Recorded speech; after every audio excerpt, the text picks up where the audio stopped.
And today you're following along with STEM Scholars Environmental Science curriculum. Our first unit is going to be about ecosystems.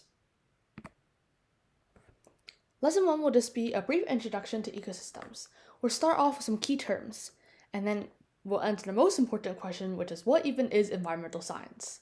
Then I'll briefly talk about levels of organization, trophic pyramids, and symbiotic relationships, and then we'll wrap things up with next lesson's plan. Here are some key terms that you might want to know. There's no need to feel intimidated by this long list since we'll be covering most of them throughout this unit and lesson. However, it is crucial that you familiarize yourself with them as the course goes on so you don't find yourself tripping over the subject. If you want to do some research on these terms, feel free to pause the video. So what is environmental science? Simply put, environmental science is the interaction between human and natural systems.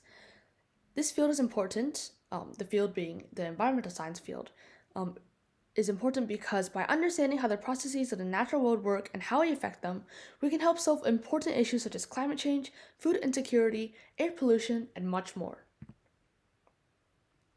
In Earth, there are many levels of organization. This starts from the smallest, which is the individual, and moves up all the way to the biosphere. So an individual is any living thing or organism. It's a singular individual, as the name implies. Then after that, we have a population, which is a group of individuals of a given species that lives in a specific geographic area at a given time. So this is just multiple individuals.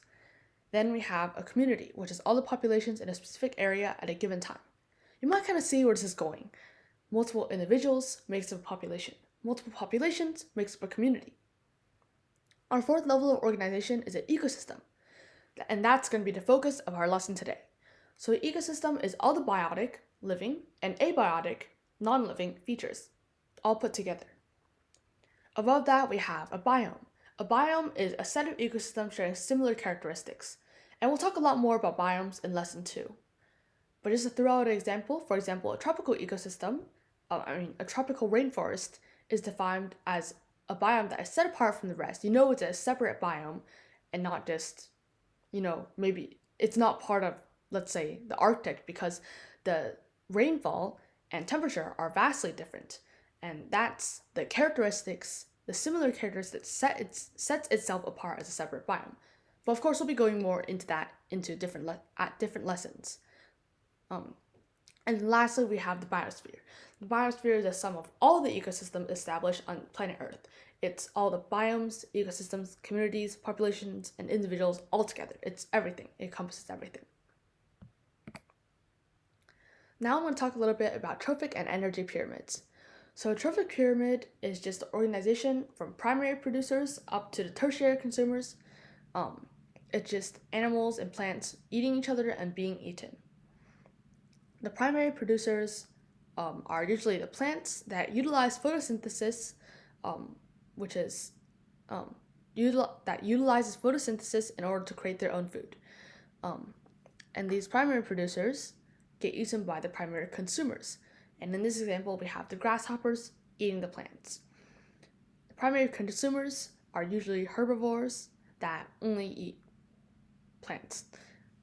Then above that, we have the secondary consumers eating the primary consumers, such as the frogs eating the grasshoppers. We have the tertiary consumers eating the secondary consumers, snakes eating frogs. And of course, this pyramid could just keep going up. There could be, right here you can see 4 levels. There could be 5 levels, 6 levels, 7 levels, you name it.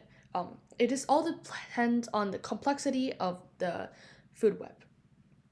But normally it only goes up to tertiary or maybe even just secondary consumers. Usually the pyramid ends with a consumer called the apex predator, and this apex predator is top of the food chain. It normally doesn't have any other predators coming after it. And then of course we have the decomposers, which cycles all the dead matter back down into the soil so the plants can do their work again, and the cycle goes on. That was a trophic pyramid. So very closely related to that is the energy pyramid. And something very important to know about the energy pyramid is something called the rule of 10%. And this is that only about 10% of energy stored as biomass in a trophic level is passed from one level to the next, and all the rest is lost at heat. So, for example, in the primary producer level, they have 100% of energy coming from the sun. But as the grasshoppers eat the plants, they only get 10% of that. So it goes from 100 down to 10, down to 0.1, down to 0.01. Each time is 10% less. All the other 90% from each level is lost as heat. Now, the last thing I'll be briefly going over is symbiotic relationships. Symbiosis is defined as an ecological relationship between two species that live in close proximity to each other. And three of the most important types of symbiosis to remember are mutualism, commensalism, and parasitism. Mutualism is when both species benefit, such as the clownfish and the sea anemone. So, in this example, both benefit because the clownfish gets shelter from the sea anemone, and the anemone gets nutrients from the clownfish's waste. And they also both protect each other in different ways. For example, the clownfish can fend off predators, while a sea anemone, forgive my pronunciation, gives shelter to the clownfish, which is, of course, its form of protection. Then we have commensalism, which is where one benefits and the other is unaffected. A common example of this is a whale and a barnacle. So a whale is largely unaffected by the barnacles. But the barnacles are actually benefiting from this relationship because they get more access to food as the whale moves around. Lastly, of the major three categories, we have parasitism, which is where one benefits and the other one is harmed. So we have an example here, which is the dog and the tick. And it should be pretty clear here that the dog is not benefiting from this. In fact, it's being harmed because the tick is sucking away its blood.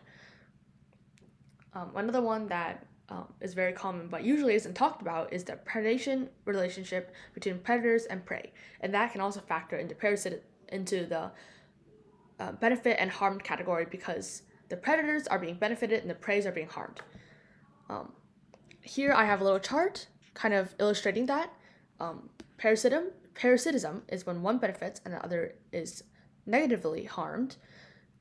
Commensalism is when one is harmed and the other one has nothing happening to it. Mutualism is when both are benefited.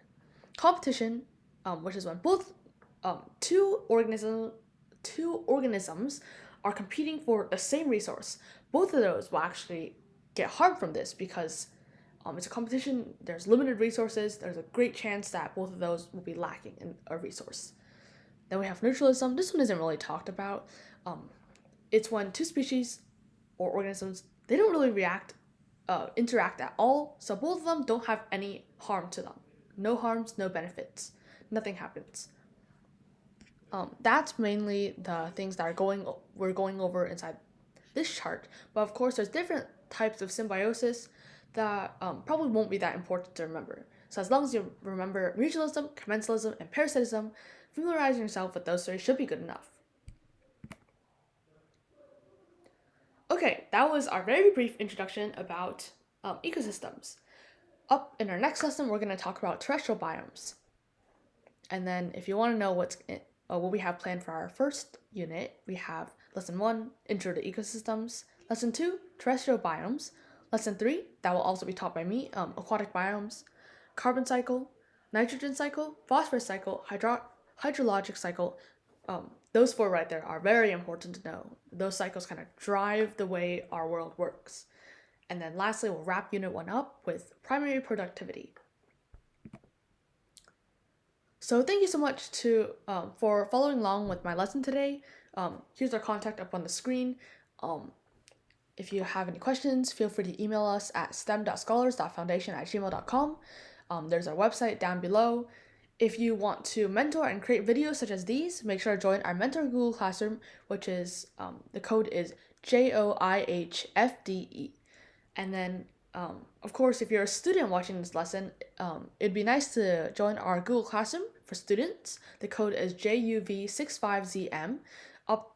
In that classroom, we have all of our updates, including videos and other special opportunities to work with our mentors. Also, if you have any recommendations for our future lessons, also feel free to email us and we'll provide you with a form.